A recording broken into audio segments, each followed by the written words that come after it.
Welcome guys! Nandito tayo sa ano? For today's video daw. Wow! For today's video, nandito tayo sa Palakol River. Yan, kasi maaga kami ngayon. Kasi mainit mamaya. So, dapat maaga tayong magpunta dito. Hindi na kami magka-cottage dahil mahal ang cottage. Tagti 300 din yan. Yan, yung mga cottage nila.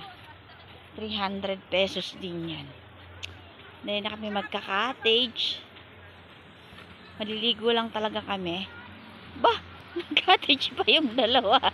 Sira ulo itong dalawa na to.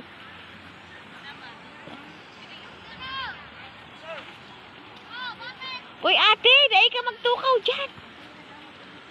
Hagadan ka dyan. Pag may nakahilig sa imo, sige ka, papagbayarin ka, loko ka. Doon tayo sa pader. Ay, sa pader. Sa mga bato-bato lang tayo. Wala tayo pabayad cottage. Tungik. Doon lang tayo sa mga bato-bato. Pag nakita kayo dyan na ano, may nagbabantay dyan. Babaw ito lang pala, o mababaw. Kami nga, sinabi ko lang, magbayad na kami. Binalik. Pwede naman tayo dito, oh. Doon, tayo kapatid ka. Dapat pala nagdala tayong ano, yung ano, ang tawag doon, yung aking tent. Ay, di doon tayo.